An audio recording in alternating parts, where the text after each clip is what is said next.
Announce its Couples Retreat 2025. Like a dream come true. The Couples Retreat train is heading to the beautiful city of Takoradi this year. Prepare for a refreshing and unforgettable weekend getaway at the Western Serene Atlantic Hotel, crowned with a special vacation at the Groove, a Sipon Beach Resort. Date 29th to the 31st of August 2025. Lock down the date and get ready to experience a weekend filled with warm fellowship, interactive and impactful retreat sessions, and intentional couple bonding activities that will leave lasting memories. Our time at the Groove, a Sipon Beach Resort, promises pure delight, horse riding, kayaking on calm waters, to relaxing couple walks, couple games, and beautiful moments under the sunset. It's a perfect setting to unwind and reconnect in the most memorable way. The weekend will cost 7,888 Ghana cedis per couple, inclusive of transportation. Registration deadline is the 25th of August 2025. To register, call or WhatsApp 0545 223324 0545 223324. Don't miss this special opportunity to refresh your love, strengthen your bond in a faith-filled and uplifting atmosphere. Let's make this a weekend to remember together. Trying to see the you're lonely. Oh, key steps 1, 2, 3. Make you fall in love with me.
Sunny FM is excited to announce its Couples Retreat 2025.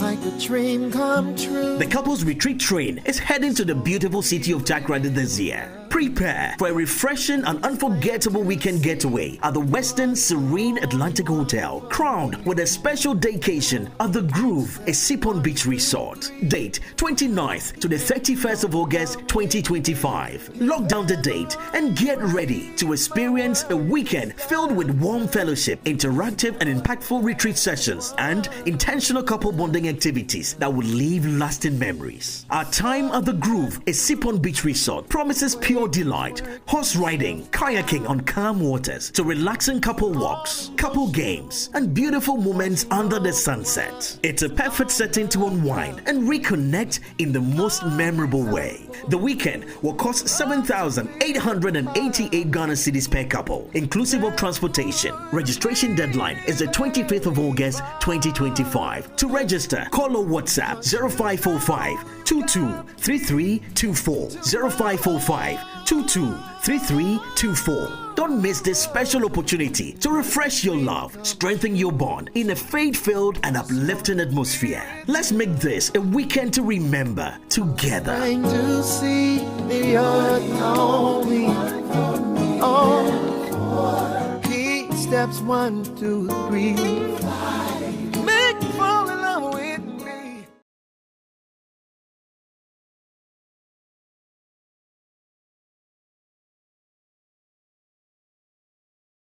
Sunny FM is excited to announce its Couples Retreat 2025.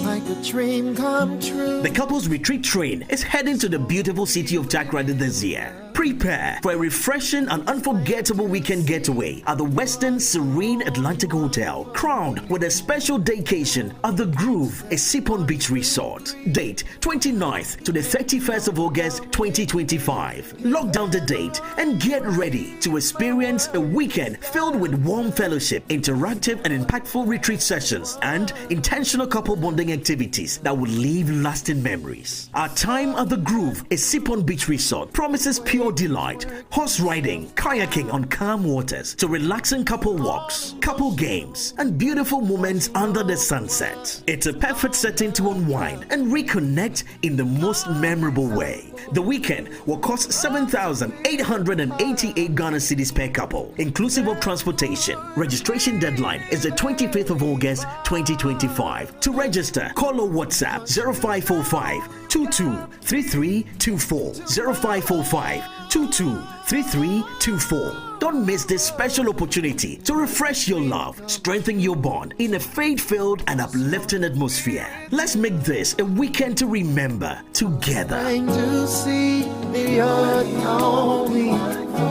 Oh, key steps 1, 2, 3. Make me fall in love with me.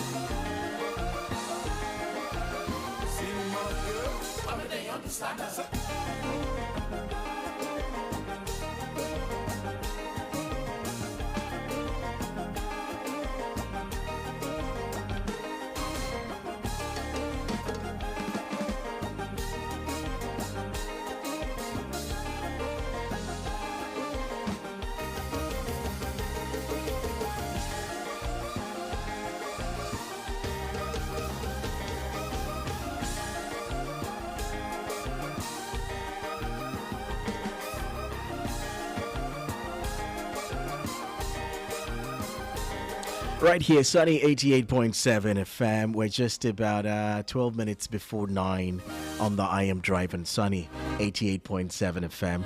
This one is coming from Kiki Louise. Kiki Louise, she's Haitian, and this is her version of Jaire right here on the I Am Drive. Big thanks to all of you for staying right here with us. We are on day 2 of our Marriage Unscripted series, and today we're diving into the subject of long distance marriages, and I have tongs and tongs of questions for Auntie Hannah, and as always, she's always prepared. She's looking beautiful this morning. We're live on television. We're on Sunny 88.7 FM, on Facebook, on YouTube, and on Sunny TV as well. If you can join us on Sunny TV, catch Auntie Hannah.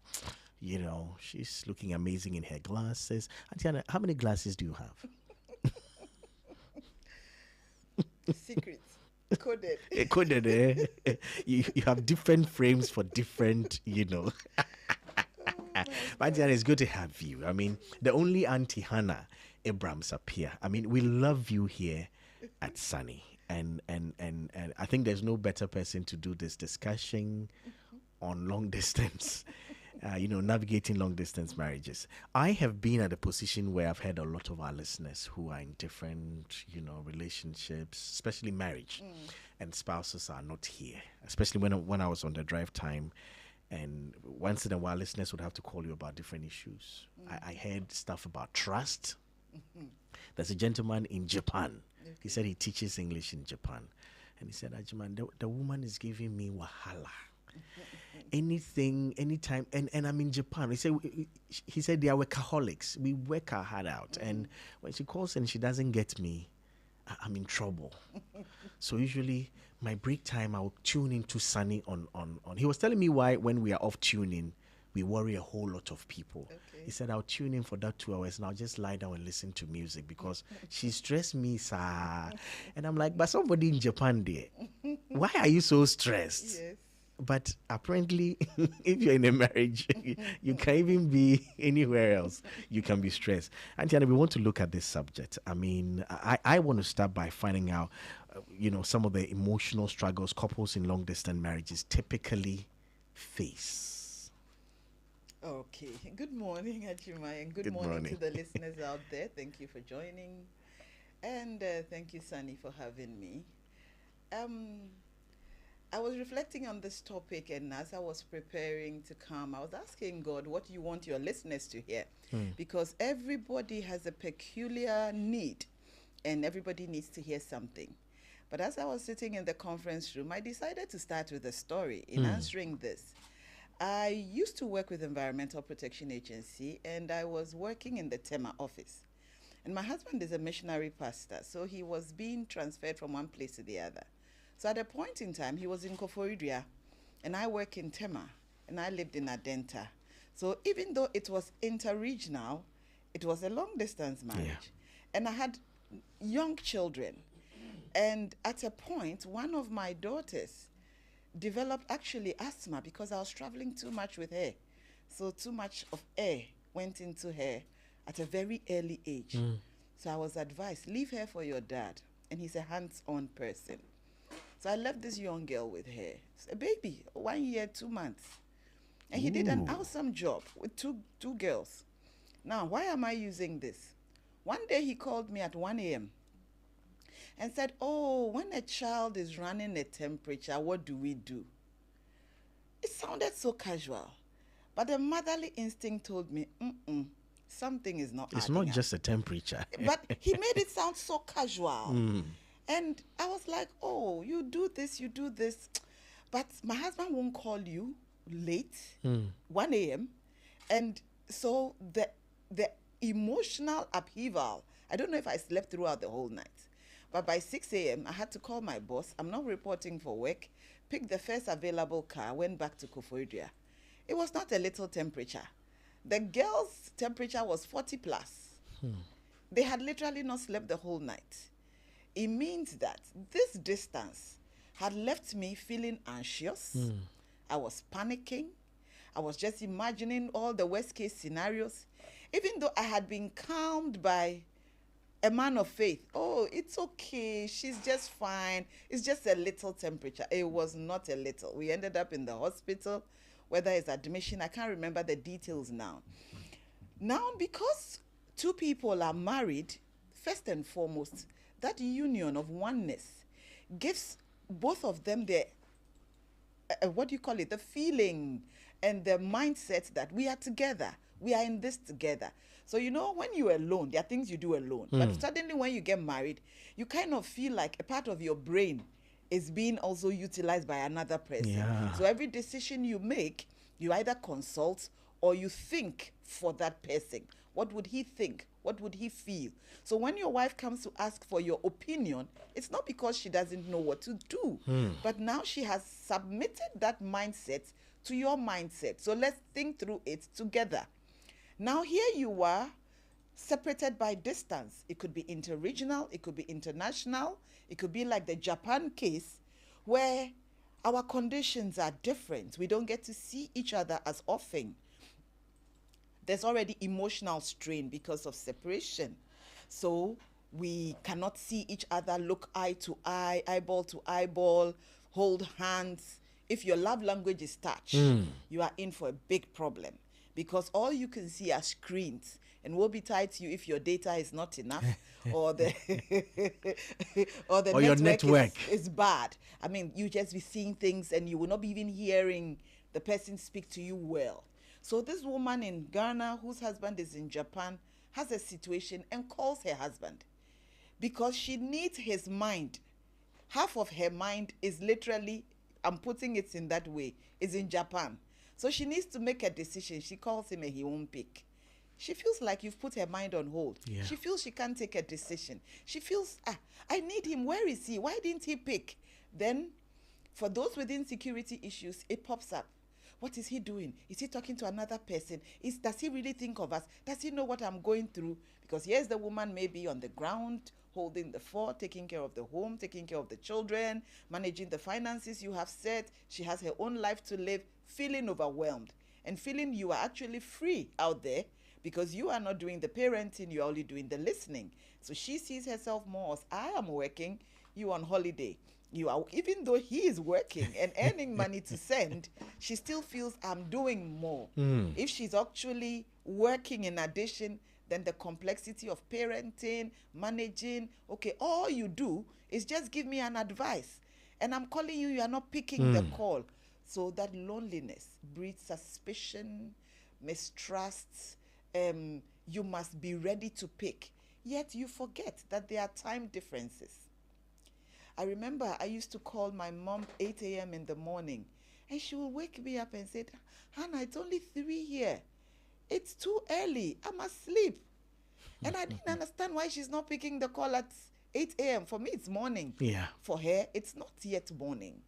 And so she didn't understand my urgency. And for me, I needed to hear her voice. I remember there was a Sunday I was out of the country. My daughter called me early. Mommy, do you have a minute? And I'm like, I'm asleep. Mommy, but I need you now. So you are now waking up from sleep. So that time difference and the effect it plays on the people. So many people struggle with long distance relationships because of many factors.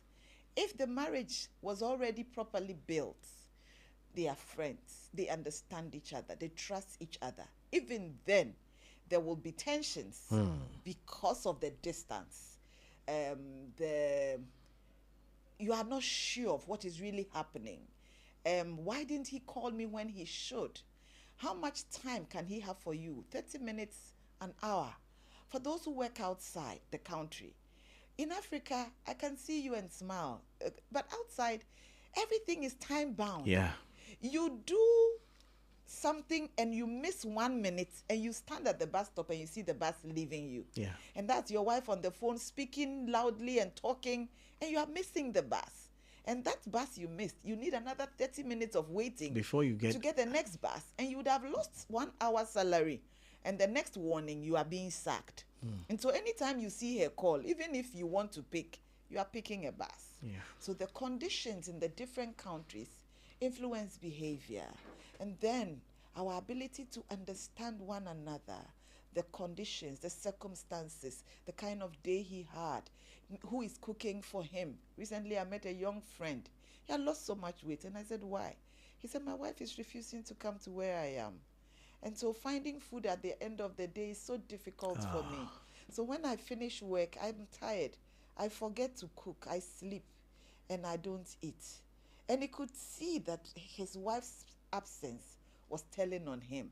But the wife is also struggling with the family back home. She also has a lot of responsibility. But that decision was made by two people. So we can go on and on and on, but there are so many factors that come to play with long distance marriage. There's an issue mentioned that I want us to come to. I'll ask you one question, but we're going to come back to that issue of trust. But then, so how would you recommend couples maintain emotional closeness when physically they are apart? Whether one is in Paga, the other is in Accra, or one is in Ohio, the other is in Kumasi. How do they put things? How should they put things properly together on the emotional side? Amos 3:3 tells us that how can two work together except they be agreed? I believe, and I keep saying, marriage is work. It's a subject that must be learned. Unfortunately, I think many people approach marriage with the assumption of the way I feel about that person means automatically I would learn how to live the life of marriage. The tool of communication is very important in building relationship, maintaining relationship, and sustaining your relationship. And so when you are apart, how do you intend to keep that communication alive? It means that you are going to have time blocks and make sure 30 minutes a day, 15 minutes a day, we are talking when it's convenient about everything and sometimes nothing. I have a sister, I don't know if she's listening, but she's the one who will pick a phone and call her husband and says, my husband, just talk to me. And he's like, I don't have anything to say. He says, be talking. I just want to hear your voice. Communication. Tell the person about your day, how it went, what you want, what your challenges are. And once you keep communication lines open, it's not just information transfer, but communication that reaches the heart, communication that bears your soul, communication that the other receives willingly, because you see, you can pass across information, but the recipients may not receive that information the way you intended. Yeah. So the picture in your mind is not that in his mind. Now, when you are communicating, the timing, he has just had a hard day at work. When you attempt to have a conversation with such a person, you may not get the vibe you want. You may not get him to participate or her to participate like you would have intended for the person to be. So choose appropriate times that suit both of you, looking at your job schedules. And it should be intentional. Intentionality is key. So as you are communicating healthily, then you are also finding times to do things that maybe you could do together. Like somebody says that they actually plan and have lunch together or dinner together. How? Virtually. So because of today, we have time, screen time. She sits with her food in front of the screen. He does with his, and they are eating Interesting, together. and they're chatting. And chatting. And it's like, what are you eating? But why did you do this? And so it just gives the funny feeling that, oh, I observed him eat, and I still love the way he eats, or I still don't like the way he eats. And then you find a subject for discussion. It could be anything. It could even be a game they decide to play together, but it's like using virtual time. There are those who, I'm moving around my home, I'm doing all my activities, but I've put the camera in a position that you can see me. I'm folding the children's clothes. You are watching me work, but you're observing. So create intentional activities that keep the communication alive. If you are the type who sitting down to have a talk is boring, find another way to have that conversation. Some even watch films together. They have a very interesting way of, we are watching a movie, we are discussing things, and some keep their people at peace. Because if you don't do these things properly, let's assume you are long distance, and we even have a screen time sharing, and we are watching each other, and then you are in the office doing your screen time, and this beautiful girl passes behind the husband, and the wife is watching. Even if it is your colleague, you know, suddenly a message has gone to her. Hey, see the beautiful girl who passed behind my husband. Why did she pass when I was talking to him? And he's like, oh, she's just one of the national service people who were recruited. Imagine what happens to a woman with insecurity issues. Trust. Hey, that's the girl he keeps seeing. No wonder when I call him, he's no longer picking. Then all manner of suspicions come into it. Spend time praying together. You are Christians. You love the Lord. That should be the time where now both of you put out your prayer requests and pray for each other. Pray for me for my day. You pray for him for his day. You share what you are expecting God to do. Share testimonies together. Intentionality. So communication. Intentionality about building trust. Learning to trust one another. Learning to let the person know that I believe in you, I trust in you, and I hope we can do things together. Making sure that you don't leave room for suspicion. Very, very, very, very important. So there are many of such things that we can employ. Right here, Sunny 88.7. And I mean, if you're in a particular situation like this, whether you're listening to us on TuneIn out of the country or you are in Ghana, maybe your long distance is right here in Ghana. One is in Kumasi, one is in Accra. Maybe you can call your spouse to take a listen to this conversation as well, and then share your questions with us peculiar to your own situation. 0540-130684. You can drop us a WhatsApp, you can drop us a voice note, 0540-130684, or you can join the live feed and share your questions right there on the live feed. Better still, I mean, just, hang around and let's do this together. So Coco said, oh, Auntie Hannah, you're looking good. I mean, God bless you abundantly. That's Coco Wilson on Facebook, who is watching the conversation. Coco, you're right about that. Auntie, there's a big part where I want us to look at intimacy. Intimacy seems to be an area where I find a lot of long distance marriages suffer. Big part. And so how would you guide couples through those seasons of sexual or physical separation? Because it seems to be, because of what you just said, who passed your back, that time. I happened to be in the middle of a situation when I was working in Takrady, and one of my colleagues, a gentleman, had the wife. They had just married, and the wife had traveled, and apparently one of the female colleagues he's very playful with didn't know he's on a live with the wife, and was just passing and hugged him from the back.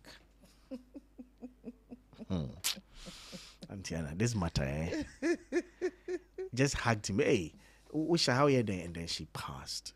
She didn't know he was actually on. They were, that time was Skype, so they were Skyping with the wife.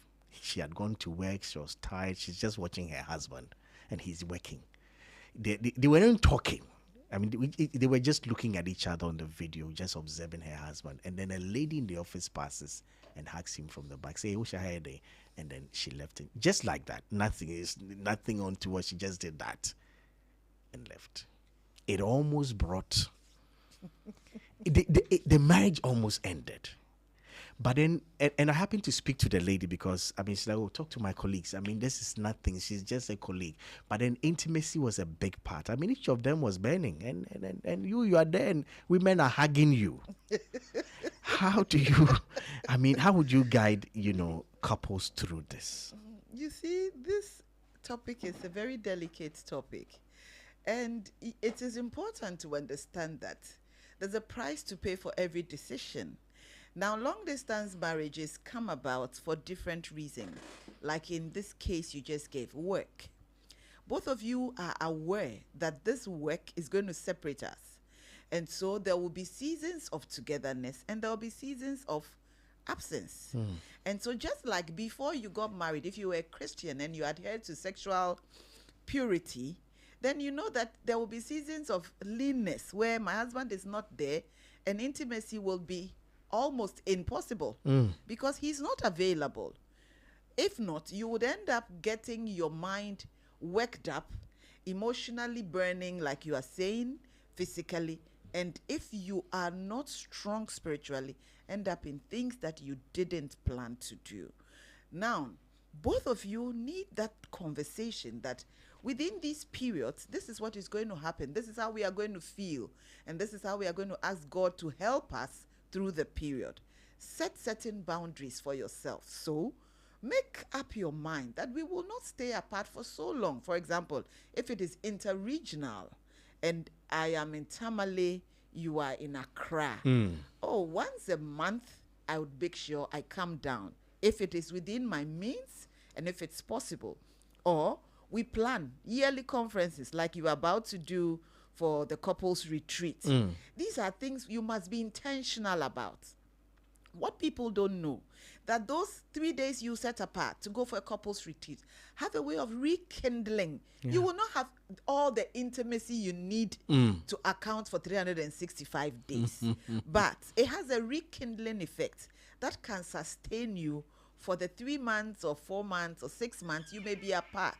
So intentional programs must be put in place. So we look forward to the fact that, we are going to meet each other. You know, most people are very intentional in paying their fees of their children, saving for their rent, electricity. You earn money and pay everybody. But many people really don't pay for themselves. They don't invest in themselves. Take a yearly break with you and your wife alone for 2-3 days. People find it so too expensive, but the costs on your marriage is more expensive. The loneliness, the separation, the stress and the tension could just have been solved by that. So create an activity where you get to come together, like once a month we come back, and then your mental fortitude to be able to stay when your spouse is away, because we have used interregional. What about those international? Because some travel a year, 2-3 years to go and do a PhD, a master's. They are not able to join their spouses. And so they have 2 years, 3 years far away. There are spouses who do all kinds of things. The question is, are they biblically right and helpful? That will beg a question, Mommy. I was finding the best way to to put this question to you, Mommy. That's the reason I've not asked this question. I was trying to find the best way. He says, Ajiman, what should a couple do when they're in a long distance relationship but sexually aroused? I hear some try to do stuff during screen time. Mommy, I won't add the rest, but I think Auntie Hannah had just hit that point. All things are lawful, but not all things are right. When you're a child of God, there are things that you do that pleases the Lord. There are things that are not even heard of among unbelievers. How much more people who profess to know Jesus? So anything that will create immoral behaviors that are mentioned among the pagans, as children of God, we try to steer away from it. So when you're a child of God, there is a way to comport yourself. And like I used the example earlier, there are many people who before they got married 25 years, 30 years, had been able to stay sexually pure. What is it that will keep you in the 2 months or 3 months or 6 months so difficult to maintain it when God can give you that help? Yes, it is difficult, especially like you talked about the couple that have just gotten married, where somebody will say they are the intimacy of the basa basa stage. Everything basa basa. You know, everywhere, everything. Any place, anytime. So definitely for her to see her husband being hugged by another female, you know, the female jealousy syndrome, it kicks in, and it's like, if this happened and I even saw how many happens in a day, and if she's the type who loves touch, seeing somebody touch her husband alone has created a problem for her, because that's what she needs, she can't get. You need to be able to understand why the separation, if it is an agreed one, how you are going to maintain that intimacy by creating intentional times to come and see each other so that you do not separate for so long. You also have to try and communicate effectively to make sure that you are able to assuage those feelings that may be rearing their head up. Pray together, get support, find other things that you can do, find support systems, friends and family who are around you, you can talk to, you can laugh over things. Find other people in similar situations. You realize that, oh no, you are not the only one going through this, but this is how others have managed it. Then it becomes easier for you.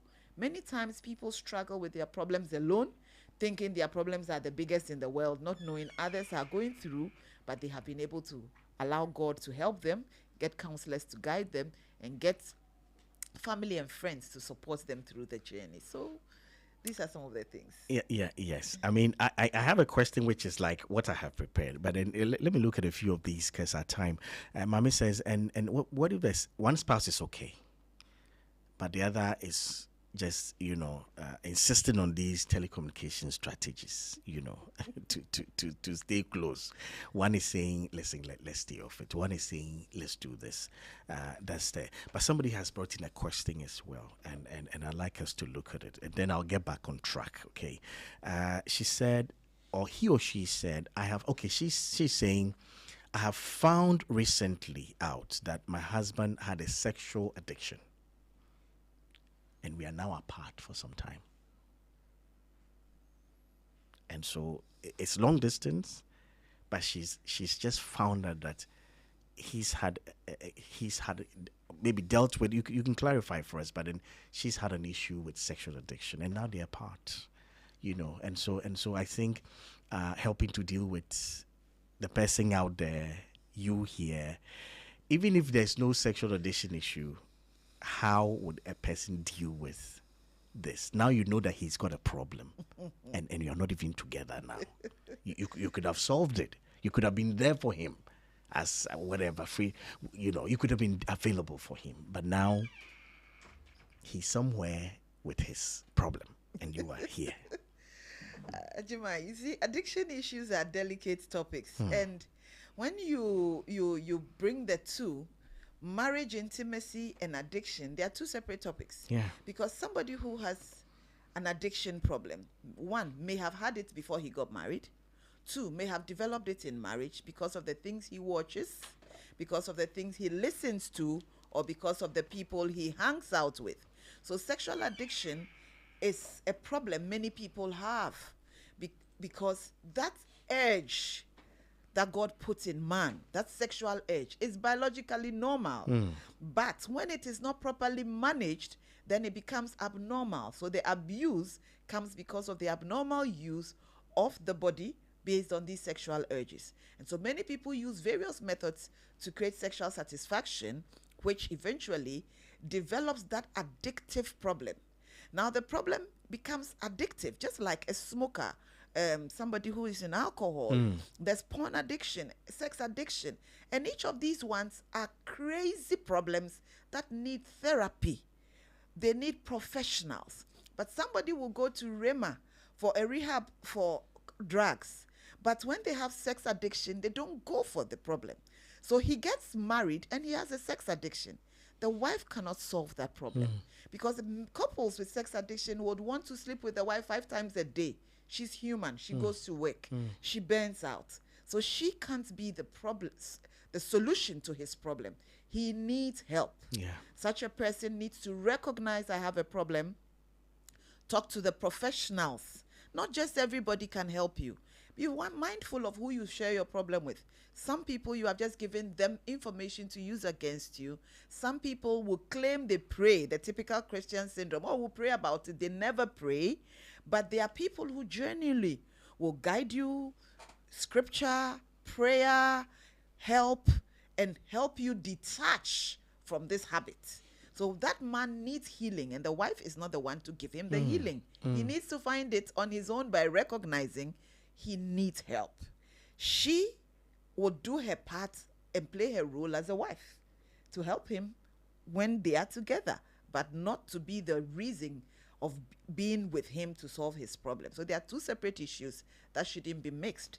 And she can pray for him now that they are far apart, and pray that the Lord will meet him at his point of need and help him to be healed so that he can restore their marriage. They could come for couples retreats and make sure that they would hear from seasoned counselors on how to help one another renew their intimacy, change his mindset, be delivered, and be properly restored. So there are so many therapeutic methods to be used for that. She shouldn't feel guilty about his problem. Somebody's problem should not become your problem. Many women have that problem. We own our spouses and we make their problems our problems. In fact, both the men and the women. So the man's problem now becomes your problem, and you feel like you're a mini God because you are his salvation. Your presence would make him sane, but you cannot save him and you cannot restore him. You can pray for him, you can help him to get help, and then you can guide him through the deliverance process if he allows you. But if he doesn't, get the professionals to help him come out of it. We're going to take just a minute break, okay, and return to look at the last part. A friend has sent something that is also brings a question in here. She's in a long-distance relationship, and she's talking about issues when issues arise, how they should deal with it.